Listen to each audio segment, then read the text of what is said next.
Everybody out. Who? We'll get started. You're in charge today. Oh, isn't Phil here? Quinn's Or not Quinn? here, so Oh. you're the man in charge. Oh, I'm sorry. I thought Quinn was coming. No problem. Sorry. I apologize for that. Yeah, it's okay. So is everybody here from? Everybody's here. Everybody's here. Okay. Well, we'd like to start. Oh, wait a minute. Carol, coming on? There she- I'm here. Now you're there. Okay. So we'd like to start our design review committee. Quickly, could we just acknowledge who's here for the record? Carol, do you want to start? I'm Carol Walker. I'm a community member on this committee. I'll go next. I'm James Hall, design professional.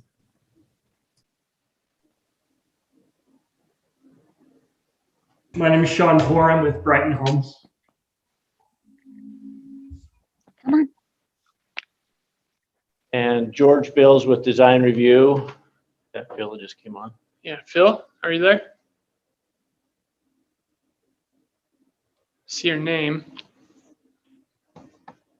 You hear me? Yep. Is that you, Phil? That's me. Thanks. Okay.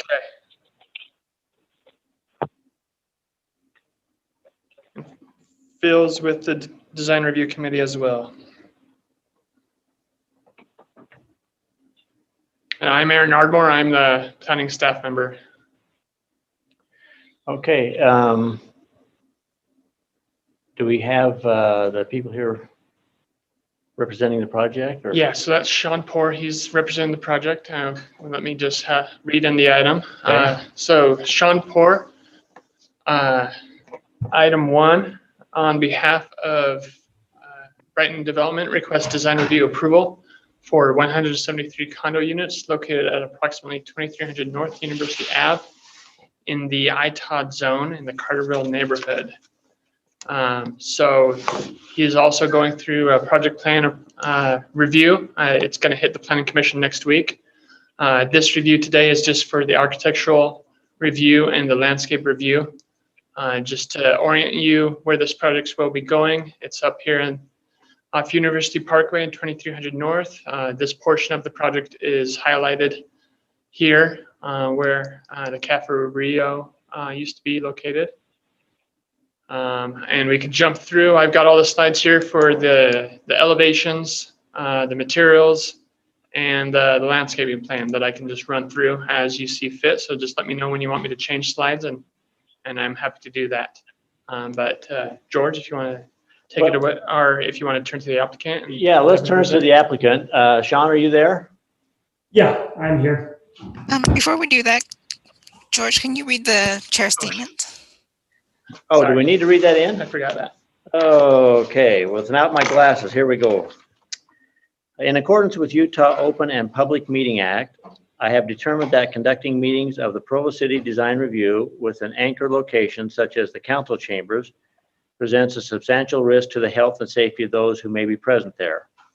These are the facts upon which I have made this determination. The World Health Organization has classified novel coronavirus disease as a pandemic. The U.S. Center of Disease Control and Prevention states that the COVID-19 is easily spread from person to person between groups who are in close contact with one another. State Public Order 2021-5 addresses the ongoing COVID-19 public health emergency and establishes minimum standards to address the unique circumstances in different locations. Utah County is currently listed as having a moderate level of coronavirus transmission as determined by the state transmission index metrics. Physical distance measuring will be determined to set up and maintained in the council chambers and other meeting rooms. Therefore, for the next 30 days, all meetings at the Provo City Design Review will be conducted entirely via electronic means. Meetings are broadcast live and available later on demand at your youtube.com user Provo Channel 17 and at facebook.com and Provo Channel 17. Agendas and support materials are available at provo.org/design review. To make a public comment or to join a meeting via telephone, follow the instructions provided on the public notice of each meeting. to send comment to the Provo City Design Review meeting or weigh in on current issues, email them at dspublichearings@provo.org. Let's see. You want the other stuff read too?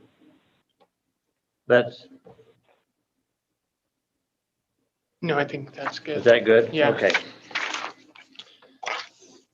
So Sean, let me just show you what I've got here for you. We've got all the elevations for the 2 building types. Great. And then we've got the 5 different material boards. Then we've got the landscape plans with the key. So if you want to point to any of those as you go through your presentation, just let me know and I can go to that slide. Okay. We can start with this one. So there's actually, it's probably, do you have a site plan? Or if not, can I take control of the screen sharing? I can pull a site plan real quick, actually. Hold on. Let me.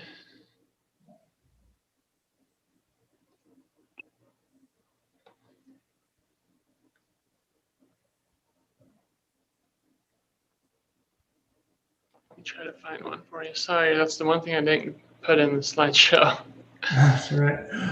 It'll just kind of help describe what we're thinking on different building elevations and why they're a little different. So maybe we can use the landscape plan.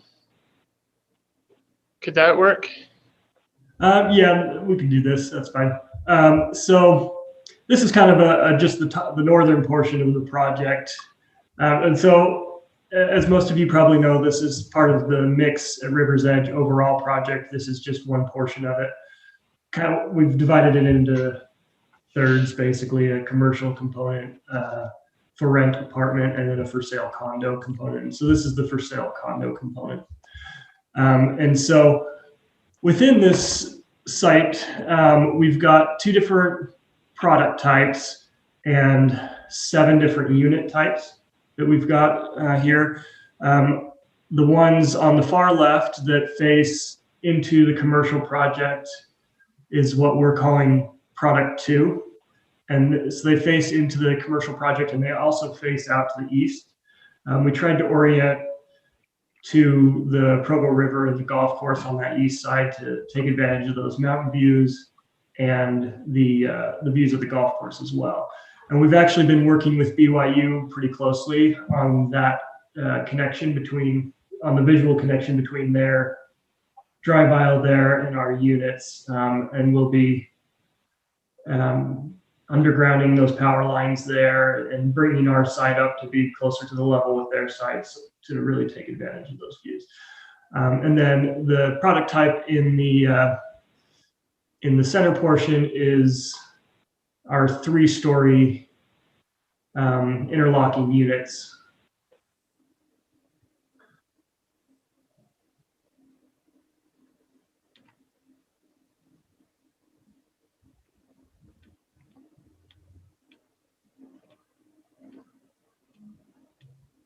Are you seeing this as I'm trying to find the site plan? Oh yeah, sorry, I got distracted. So yeah, and it's not that big of a deal. We don't need to look at Okay. I just kind of wanted to give the gist of it. So we can go back to what you had. Okay. All right. Sorry. No worries. So go back up to the first elevation that you showed, or the first slide you had for me. So this building here is part of that product type 1 that we're working with. And each unit is 3 stories and they have 3 bedrooms in each unit. They kind of interlock with each other on the ground floor. So they're classified as condos in the code. And so as such, they will need to be fire sprinkled. But as far as the exterior appearance of these, we're going for, within this portion of the project, village feel, where each of the buildings kind of has a different feel to it. So we have an architect out of Southern California called Robert Heidi Architects that have done similar products in Southern California, and they've helped us with this and design these so that each different town or each different condo building is unique, so that it's not just repeated elements, that they're supposed to all look like individual buildings. The materials, and so what you're seeing here are, trying to remember what all I had at the time I sent this, but there was several different elevations, I believe, as part of this set. That several of them were for product 1 and several for product 2. And then within each of these different elevations that we have on these different condo buildings, we also have different color schemes. So that's why on those boards, you'll see a lot of different color options. With this, I'll go through kind of the elements that we're going for generally, and then we can look at the colors. So we're going for a good strong base. We've got masonry brick there at the base.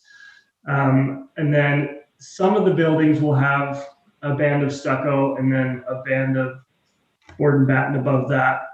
Others will just be all hardy board above the brick. And the idea is that they're all, even if they look the same, the materials change and the colors change so that the community has a lot of variety in it. But the overall massing will definitely be the same. So you can go to the next slide here. So the back of the units is one place that oftentimes gets forgotten.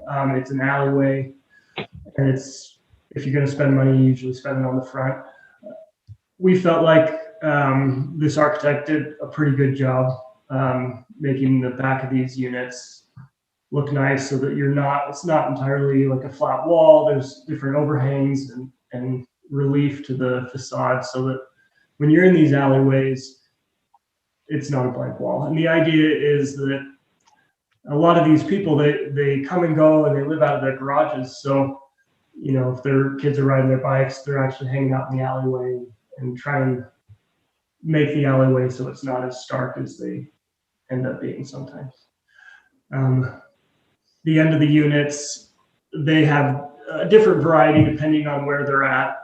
We've tried to put bump outs like the one you can see there. Sometimes that's possible and sometimes it isn't, depending on how close it is to an adjacent building. So you can go to the next slide here. So this is what we call product 2, which is actually going to be the first building that we plan on building on the site. And it's this big one is the first building that we plan on building. These are a pretty unique concept that this architect out of Southern California has done before, that have these overlapping units. They're 2-story units on top of a 1-story unit. Each unit has a 1-car garage, and the idea was that we'll have some of the parking stalls surrounding the buildings that only have 1-car garages designated to specific units, so that I think our parking ratio is 2.4 or something, but we want at least every unit to have at least 2 dedicated stalls. Looking at this elevation, we tried to keep it similar to the other one, since it's going to be in the same community, use the same elements and features of the other product type. Materials will be used across the board. Again, we'll see on the elevation, on the materials boards, that there are a lot of different options, but they will mesh together as one project. These ones have a lobby. You can see those double glass doors where you enter in, and the building itself is set up into pods of 6 units. And so there will, for each pod, I think the first building that we're doing is 18 units total in it. But each And so it's 3 of those 6 plexes. And so there will be a lobby per 6 of those units. But the 2 on the ground floor have their own front doors directly to the outside. Each garage goes either into the lobby, or in the case of the ground floor units, it goes directly into the units. So people can come from their garage directly into the the upper ones are actually quite spacious units. I want to say we're around 1,600 square for some of those units. So, and they've got 2-story spaces, and we're pretty excited about them. I think they'll be pretty nice plants on the inside. We tried to take advantage of a lot of different types of outdoor spaces for these units. Living in a condo, it can be kind of suffocating sometimes if you don't have your own private outdoor space. So we try to provide these units with usable sized decks in a lot of cases in multiple areas. So, like the other product, they're grounded with brick, with either bands of stucco or hardy accents above. You can go to the next slide. The back of these, I think they turned out really great for an alley side elevation. Those balconies are large and very usable spaces. A lot of times they'll face the sides of other buildings, not necessarily the back of other buildings, and should allow for a pretty good look from the alley side as well as the street side. We did use more stucco on the back side in order to afford more masonry and hardy board on the front. You can go to the next slide. So these are different color schemes that we have. So each color scheme is like, so there's 2 on each of these sheets. So we have an option where we have painted brick and a gray stucco, and different, you can see our different metal flashing window colors and downspout colors.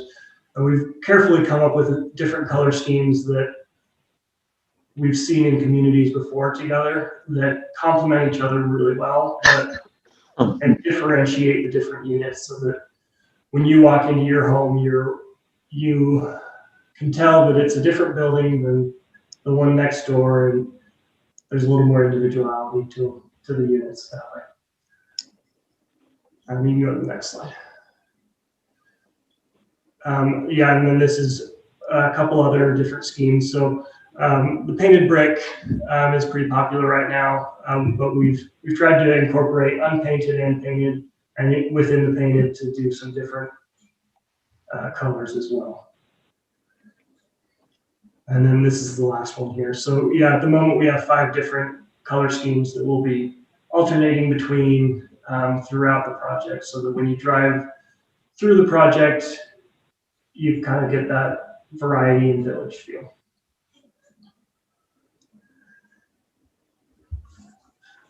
Hey, Shawn, Yeah. quick question. If we could go back to that last elevation that had a cross section through it, right there. You're showing overhangs above those upper balconies. Is there enough overhang there to create the kind of shadow that's shown in the elevation? I believe there is, but I'll have to double check. I'll have to double check with the architect. I want to say we overhang like 5 feet there, but I'll have to double check with the architect on that. All right. Thanks. Yeah.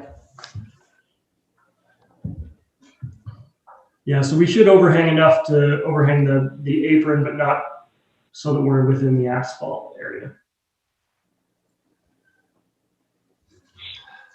Can you go back to the color scheme again one more time?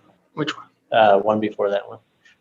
So are you saying that like is that a green or a gray brick that's painted are those going to be the colors on that building? Or Yeah. I guess the hard part for me is to just figure out what colors are going where. Yeah, so on each of these sheets, the left side would be all on one building, and the right side would be all on one building. So they'd be paired up with the colors just adjacent to it there. And I guess another question I had is how much is brick? I just saw some notes saying, you know, brick and it had like around a window or around a door or something. Yeah, so the brick we're primarily using on the first floor to ground the buildings. And in some cases, it goes halfway up the second floor. I don't think we have any instances where it goes from the floor all the way to the roof. But it's usually 1/3 to 1/2 of the front. There are some places where the stucco comes all the way down just to break up the elevation. And I can address that too, George. There are design standards in the zone that have the major and minor material percentages. So they're going to have 80% of a certain material on each facade and 20% of minor materials on each facade. So they'll be held to standards in that case. Thank you. And Shawn, is the painted brick actual brick, or is it hardy board that's printed to look like brick? It's real full brick. Okay. Yeah, my only critique so far, I love that you paid attention to the alleyway and gave more detail there than most projects do. I personally really struggle with painted brick from an architectural perspective. I think it's a fad that is going to not age well, and a lot of the new construction happening in the valley is going to feel very dated because of the painted brick.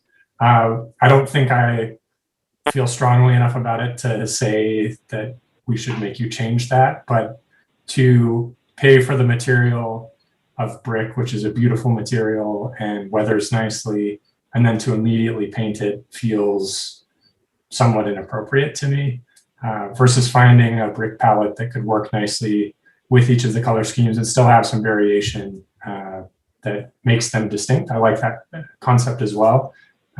Just not a big fan of painting freshly laid brick, I think, is just my only critique.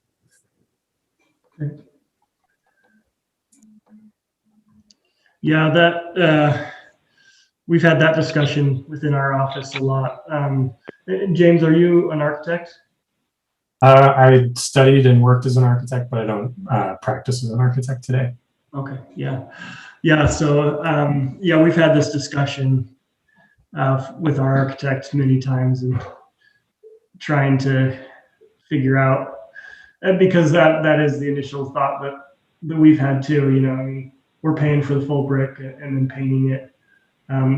Ultimately, I guess where we came to is that, you know, 20 years ago, you found a lot more of a pink hue brick, and nobody wants that anymore. And no matter what you do with it, it just kind of cycles in and out of style. And that's kind of where we came to. But I definitely see where you're coming from on that, because I always have the same worry. Sure.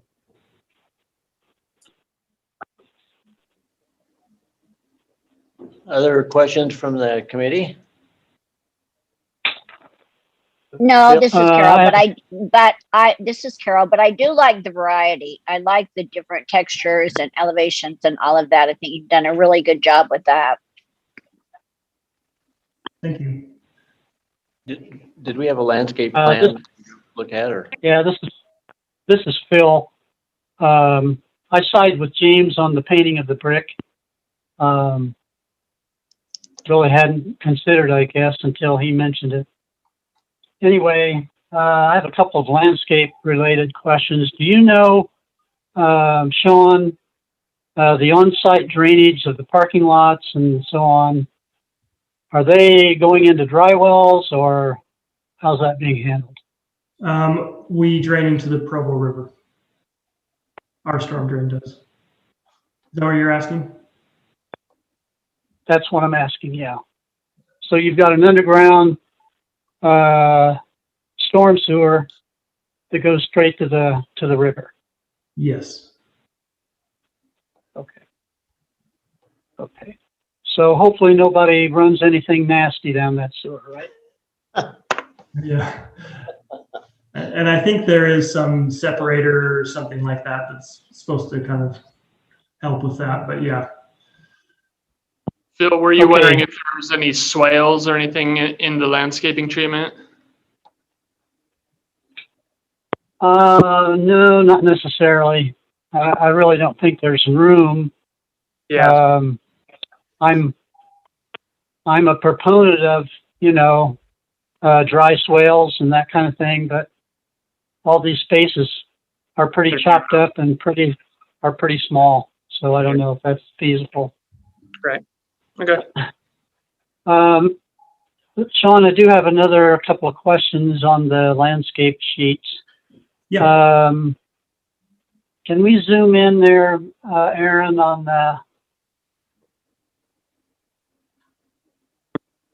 Which part? well, just zoom in on any of those walkthroughs that have 3 trees in them, right there. Oop, well, It's close. I'm in PowerPoint, so let's see how this works. Okay, well that's fine. Just leave your cursor right where it is. Okay. The tree to the left. This scheme is repeated, throughout these buildings, and there's right where your cursor is pointing now. There are 3 squares that are right up against the buildings. Shawn, do you know what those are? No, I don't. There's some kind of plant. They're not a built thing. I know that. Well, I didn't see a square on the legend, the plant legend schedule. So I thought maybe it was an air conditioning unit, or I didn't know what it was. No, we plan to put the ACs on the garage side. Okay. Staying right where you are, Aaron, with the cursor, that tree, it's an upright Zelkova, which is not a serious problem that I see, but nonetheless, when it gets a little age on it, it's going to get a little tight in there. And they've got, I think, 6 shrubs in front of it. And that space to me looks like it's about 8 feet from sidewalk edge to building face. And I just think that's too many plants bunched up with one another. And if you, the tree itself looks like maybe it's 3 feet or 4 at the most off the face of the building, which is way too close, even for an upright tree. Because this tree, the variety they have here, the spread on it is, 10 to 12 feet. So if they could, just a suggestion here, but one that I feel pretty strongly about, would be to eliminate all plants in that square. From sidewalk to building face, leave the tree, move the tree as close to the walk as you think you can, and then you're good. Okay. Yeah, I think that makes a lot of sense. Now these drive-throughs, that's garage access, right? Yeah. And that's the back of the unit Yeah. right there. Yeah. Okay. Is that double line that's on the edge of the drive, is that a curb? Yeah, it's a rollback curb. A roll curb? Okay. Yeah. That's fine. And you've got enough space in that drive to back a vehicle out of a garage and get it turned and all that? We're between buildings, I think we're 30 feet. So I think the typical drive aisle in a parking lot's 24 feet. We should be good. Okay. Well, I'm familiar with 20 scale, but I have no way of, measuring. I was trying to use a parking stall for a gauge, but I don't know how wide they are either. So. Yeah, I think the pavement width is 20 feet, and then we've got the curb and the little drive aisle, the little drives to the garages. Yeah, well, there's several of those locations where I was just discussing this tree business.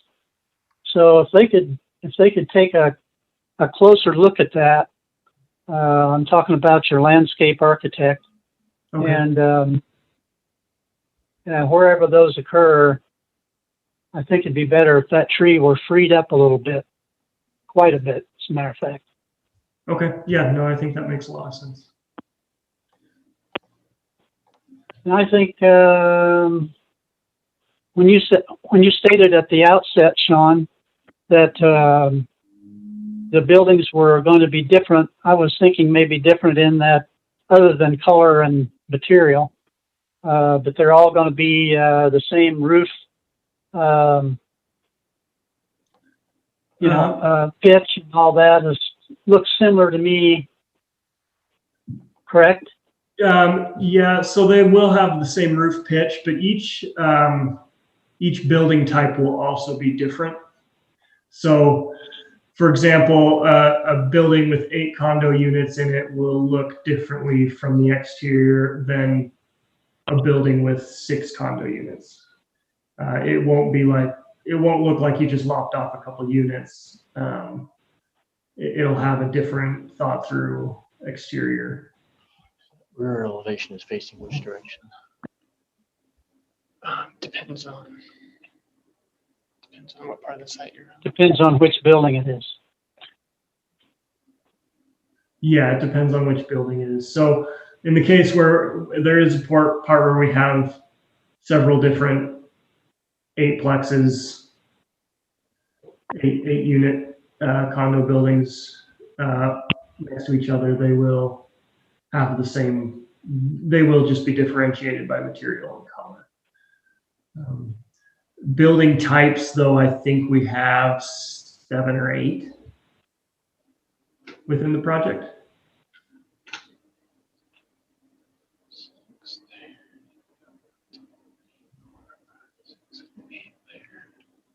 Yeah, so that one there's 8, and then the one in the middle is 8, but it's a different type of an 8-unit building. So we've got 2 different elevations for the 8-unit building. And then I think we've got a 6-unit building, an 18-unit building, a 12-unit building, and there might be one more. Yeah. These are the big long ones.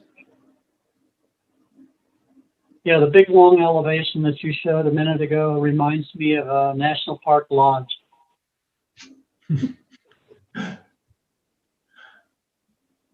Hopefully that's a good thing.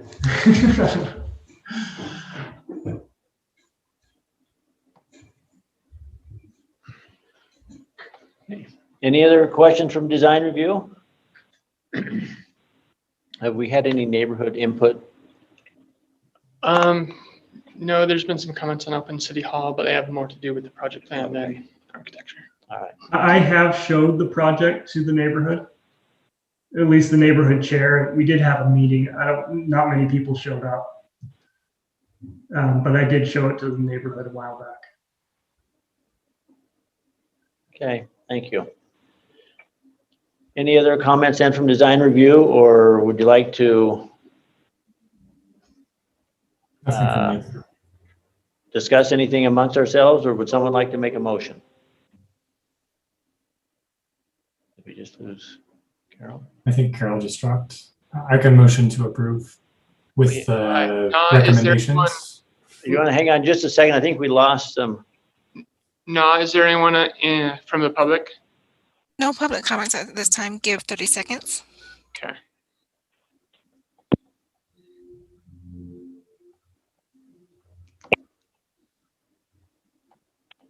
Carol leave in? Looks like she left. Yeah. Oh. Okay.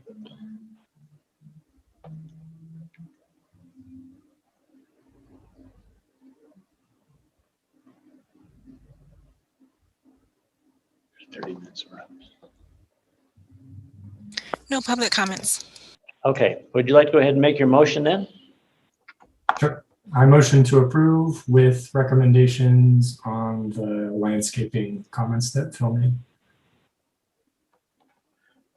Okay, do we have a second for that?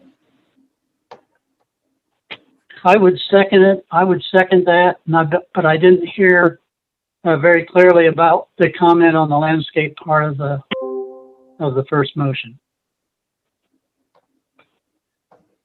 I believe it was that they would approve it, but taking into consideration the comments that you made in regards to the landscaping. Okay, Removing the plants and giving more room for the trees. all right. Just in those one areas though. The rest of it is, I mean, you could talk about it most of the day, or I could, and so we won't do that. Okay, so are you going to second that? I'll second it. Yeah, sure. Okay. All in favor? Aye. Aye. So the motion carries. It's 3-0. 3-0. Okay, thanks, everybody. Thank you. Thank you, Hey, Aaron. Aaron, do you mind if I call you after this meeting? Are you booked up? No, yeah, go give me a few minutes and give me a call at my desk. Okay, great. Thanks, Sean. Thanks. Yeah. Been one of the condos or? Yeah.